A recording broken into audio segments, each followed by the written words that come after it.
Hello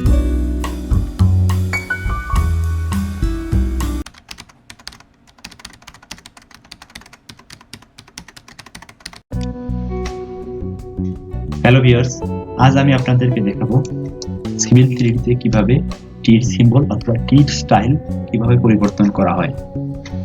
প্রথমে আমরা civil 3D তে পয়েন্ট ইনপুট করেছি। ইনপুট করার সঙ্গে সঙ্গে সিভিল 3D তে ঠিক এভাবে অটোমেটিক তীর সিম্বল চলে আসে। এখন আমরা আমাদের নিজেদের মতো করে তীর সিম্বল পরিবর্তন করব। সেই জন্য আমাদেরকে যেটা করতে হবে, আমরা যে সিম্বলটা ইউজ করব সেই সিম্বলটা আমরা কপি করে এই ফাইলে নিয়ে আসবো। দেখতে পাচ্ছেন আমি এই সিম্বলটা নিয়ে এসেছি।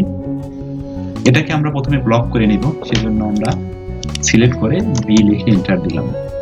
এখন আমরা টি ব্লকটার নাম দিব টি আর। আমরা পিক পয়েন্ট সিলেক্ট করে নেব, তারপর আমরা ওকে দিয়ে বের হয়ে যাব। দেখতে পাচ্ছেন আমাদের টি সিম্বলটা ব্লক হয়ে গেছে। এখন আমরা যেটা করব, সিভিল 3D তে অটোমেটিক যে তীর সিম্বলগুলো এসেছে সেটাকে সিলেক্ট করে নিব, যে কোনো একটা করলে হবে। আমরা রাইট বাটন চাপ দিয়ে প্রপার্টিসে যাব।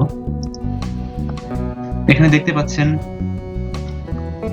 কি নামে একটা অপশন রয়েছে স্টাইল। ঠিক এখানে আমরা ক্লিক করে এখানে ক্রিয়েট এন্ড এডিটে যাব। এখান থেকে টিতে সিলেক্ট করে আমরা মডিফাই যাব। দেখতে পাচ্ছেন আমাদের এই পেজে যতগুলো ব্লক আছে সবগুলো এখানে চলে এসেছে। আমাদের তৈরি করা যে ব্লকটা নাম ছিল টি আর, দেখতে পাচ্ছেন আমাদের টি আর ব্লকটা এখানে রয়েছে। এই ব্লকটা আমরা সিলেক্ট করে ওকে দিয়ে বের হয়ে যাব। টি সিম্বলটা পরিবর্তন হয়ে গিয়েছে। এখন আমাদেরকে যেটা করতে হবে, আমরা যদি চাই টির সাইজটা বড় হয়ে গেছে অথবা ছোট হয়ে গেছে, সেজন্য আমাদেরকে যেটা করতে হবে, আবার আমরা মডিফাই যাব। এখান থেকে ক্রিয়েট এন্ড এডিটে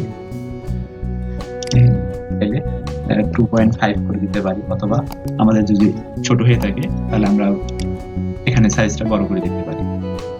এখানে আরো একটা অপশন রয়েছে যেটা আমাদের ড্রয়িং স্কিলের সঙ্গে এটা পরিবর্তন হতে থাকবে। আমরা যদি এখানে use to resolution to screen দেই, সেক্ষেত্রে আমাদের যেটা হবে,